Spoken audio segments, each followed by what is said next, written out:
He stood under the spotlight as electric strings soared, the room alive with sound and the memory of a million hearts beating in time with every note. But tonight, the melody comes with a heavy toll. Tonight, Carlos Santana is bearing a farewell no one anticipated, a tragic diagnosis that has sent shockwaves through every corner of the music world.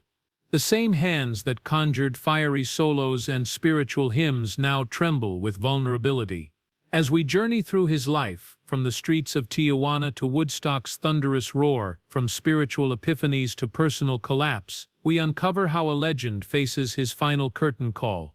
In a career spanning more than half a century, Santana shaped the sound of modern rock, fusing Latin rhythms and blues into a tapestry of pure emotion. His trademark sustained bent notes into weeping choruses. He transported arenas into sanctuaries. But behind every triumphant riff lay battles he fought in secret. Tonight we open the book on his greatest struggle yet, revealing how a seemingly invincible icon confronts mortality itself. Our story begins with contrast. One moment, you savor his scorching guitar solos alive with cosmic energy. The next, you glimpse the frail man behind the legend, gauging each breath in a hospital room. In between lies a lifetime of triumph and tragedy, of light and shadow, of music as both salvation and torment. As we peel back each layer, you'll see why Santana's diagnosis feels like a universal reckoning, because through his pain we view our own fragility reflected in the mirror of his soul. Before we plunge into the present crisis, let's rewind to the beginning, in a humble home in Autlán de Navarro, Jalisco, Mexico, in the summer of 1947. Young Carlos grew under the guiding hand of his father José, a mariachi violinist who taught him that every note could carry the weight of a heart. Their home pulsed with song, but also strained under the burdens of poverty. They shared a single room, sunlight filtering through rough walls while hunger gnawed at their dreams. For Carlos, music was both a refuge and a reminder of what he lacked: stability, childhood innocence, freedom. His earliest memories glitter with melody and ache. By age 7, he watched in wonder as his father bowed that violin, coaxing tears and laughter from every listener. At night, Carlos clung to his transistor radio, absorbing distant blues broadcasts that crackled with raw emotion. In a small boy's heart, a fire was kindled, a yearning to stretch beyond his circumstances, to speak a new musical language.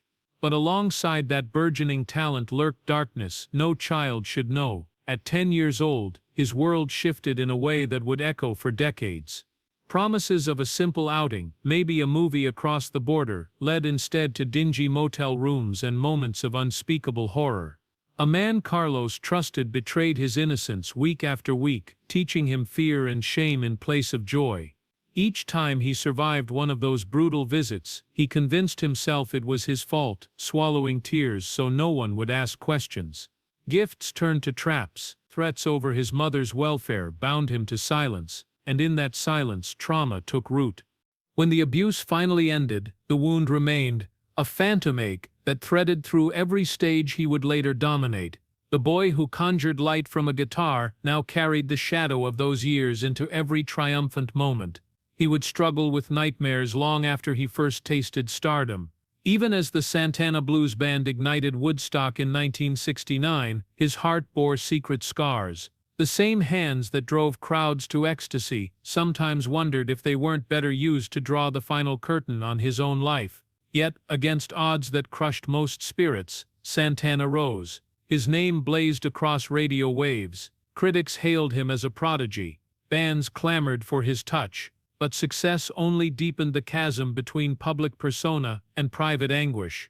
The streets that had once birthed his sound gave way to backstage corridors lined with temptation, drugs, wild parties, destructive romances. In the spotlight's glare, he danced with both ecstasy and despair. Tonight, as the whispers of his diagnosis drift through social feeds and news sites, something profound emerges: a man who defied death more than once, facing down collapse with one hand on his guitar and the other grasping faith. We'll explore how his body, aged by heart attacks and surgeries, now struggles for each breath. We'll peer into the sanctuary of his marriage, the fractures that made headlines, and the spiritual odyssey that saved him again and again. This isn't merely a story of a legendary guitarist confronting illness. It's the universal tale of resilience under fire, of a soul that refused to dim despite every blow. It's an intimate portrait of Carlos Santana at his most vulnerable, reminding us all that even the brightest stars eventually flicker in the void. And through it, you'll discover that music isn't just Santana's legacy, it's his lifeline, his confession, his final prayer. As the lights dim on this first chapter, remember the contrast that defines every turn in his saga: melody and silence, triumph and collapse, revelation and regret. Now, prepare yourself for the next act, where young Carlos emerges from the border bars of Tijuana, guitar in hand, determined to transform pain into art. Ask yourself, how does a child who nearly surrendered to darkness become the voice of hope for millions? The answer awaits. The dusty streets of Tijuana pulsed with noise and neon, oil lamps flickering under the heavy heat, as vendors hawked tamales and mariachi bands drifted through open doorways. For 15-year-old Carlos Santana, the border town was both a crucible and a classroom. Every evening he would strap his battered guitar to his back and slip into crowded cantinas, where smoke-choked air mixed with desperation. He sat up beneath a flickering sign, or on a cracked curb, coaxing the first trembling chords that would become his signature sound, a synthesis of Latin rhythms, Delta blues and burning rock and roll intensity.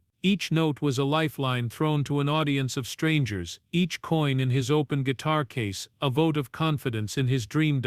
In Tijuana's dive bars he witnessed extremes: soldiers preaching revolution, drunkards howling at low ceilings, women dancing under single red bulbs. It was here that Carlos learned to play for the raw edge of survival. He watched tourists toss pesos for a shot of authenticity, while locals paid in eye contact and begrudging respect. Every night brought a new lesson in timing and tone, in resilience and reinvention. When he faltered, the crowd jeered. When he soared, heads turned in wonder. He discovered a secret truth: music could both shatter and heal, could turn the most hardened face to tears or smiles. Yet Tijuana was also a reminder of what he risked losing. The trauma of those motel visits haunted him, surfacing in nightmares so vivid he would wake with strings tight in his small hands, convinced he still fought for survival. At times he felt drawn to the darkest edge, the voice in his head whispering that each riff might be his last gift to the world. But when dawn broke and he surveyed the empty streets, he found solace in melody.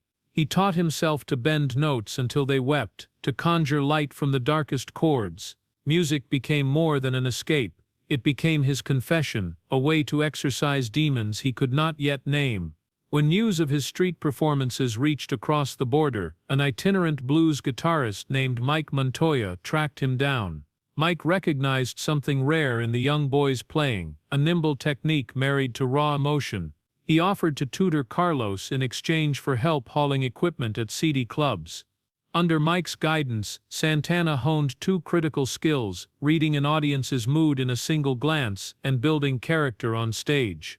Mike showed him how a simple turn of the wrist or a slight hesitation before a solo could electrify a room. Carlos soaked up every lesson, practicing until dawn in the tiny room he shared with his mother and siblings. By age 17, Santana had saved enough to catch a Greyhound bus to San Francisco, the promised land for any musician who dreamed in color. In 1965, he arrived in the Mission District, stepping onto sidewalks slick with fog and gasoline. Guitars and amps were luxuries, so he busked outside Fisherman's Wharf and Union Square, playing 6 hours a day for a few coins, and the occasional tip from curious tourists. He slept on battered couches in shared apartments, surviving on rice and beans as he learned the city's musical undercurrents: jazz in cramped basements, folk in dusty bookstores, psychedelia at midnight jam sessions. Every scene whispered a new possibility. Every note felt like an invitation to reinvent himself. It was in that eclectic swirl that he formed his first ensemble, the Santana Blues Band. The name was simple, but the music was anything but. With drummer Michael Carabello's tight congas and bassist David Brown's deep pulse, Carlos wove Latin percussion through improvisational blues runs. Keyboardist Greg Rowley added gospel-tinged flourishes.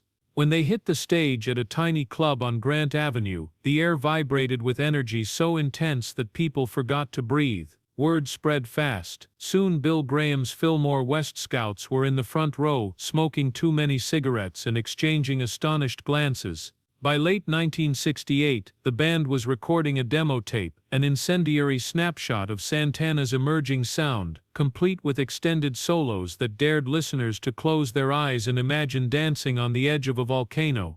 But even as the group's reputation grew, old shadows trailed Carlos like ghosts. In San Francisco's hedonistic haze, he tasted freedom, but also lost himself to substances that numbed the pain but frayed his edges. Wild nights of LSD and whiskey blurred into hollow mornings when he would wake alone, guitar silent in the corner, heart pounding with regret. He watched bandmates abandon studios in the middle of sessions, chasing ephemeral thrills. He felt torn between the urgency of his art and the instinct to escape. The very instrument that saved him sometimes felt like a burdensome reminder of his hidden wounds. Just months before Woodstock, at a downtown rehearsal space, Santana collapsed mid-riff, sweat pouring down his face. He convinced everyone it was exhaustion, but the truth was harsher, a panic attack born from unresolved trauma. Alone that night, he sat cross-legged in a circle of discarded vinyl and equipment cables, guitar laid aside, as tears finally broke free. In the hush, he made a vow. Whatever came next, he would face his past rather than flee it. He picked up the guitar, let his fingers wander the fretboard, and listened as pain transformed into promise. That promise set the stage for an epic turn at Woodstock. But first it demanded courage on every street corner, every smoky bar, every dingy motel room. Tijuana had tested him, fear had chased him, and San Francisco had tempted him. Now the teenage busker who once played under neon signs carried the weight of a lifetime's worth of anguish and hope in every note. And in that alchemy of struggle and song, Carlos Santana's legend was ready to be written in the hearts of millions. The summer of 1969 arrived like an electric storm. On that fateful morning at Woodstock, Carlos Santana stepped onto a muddy stage before 400,000 souls, guitar strapped low and heart pounding. He had promised himself he'd stare down his demons, rather than slip back into darkness, and now under the open sky, every eye was fixed on him.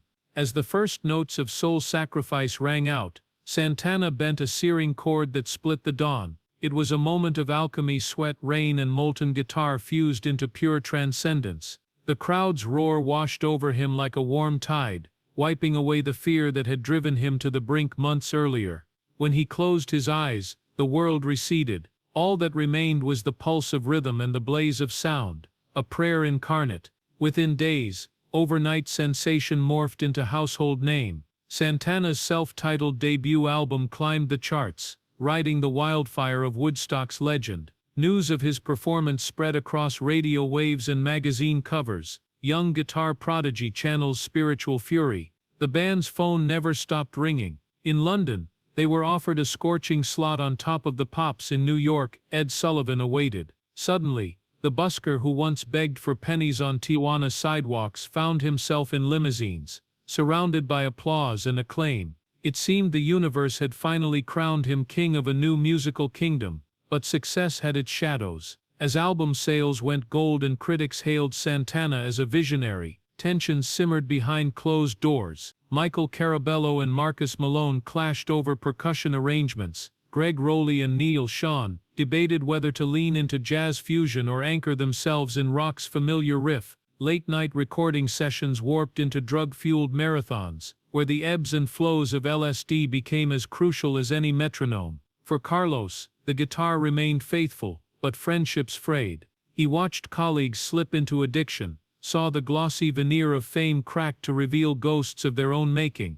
Each triumph in the studio carried the sting of betrayal. They had leapt together into greatness, but some now teetered on the edge of collapse. Amid the rush of concerts and chart-topping singles, life off stage offered its own drama. In 1973, at Marin Civic Auditorium, Carlos first met Deborah King. She wasn't starstruck. She was intrigued by the man behind the myth, the vulnerability that flickered in his eyes before he melted into showmanship. Deborah, daughter of blues musician Saunders King, brought calm conviction. She believed she could anchor his soaring spirit, give him the stability he'd always lacked. Before long they were inseparable. Their wedding marked an alliance of love and business. Deborah became his manager, financial guide, and spiritual partner. Together, they built the Santana Family Foundation to uplift disadvantaged youth, channeling his pain into purpose.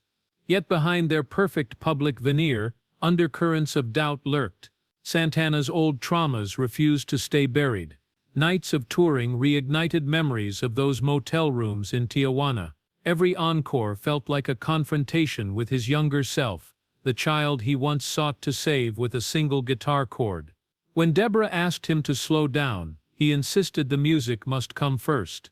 She begged him to seek therapy. He dodged calls to dive back into chords instead. In private, he battled waves of depression so fierce he contemplated stepping off the stage for good. The man who had survived torture and suicide attempts now fought to keep each show alive.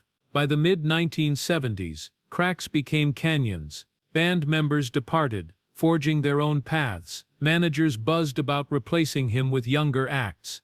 In 1976, Santana's first solo album faltered, a casualty of artistic crossroads. Clive Davis warned him that commercial success was slipping through his fingers. Carlos answered by seeking solace in spirituality.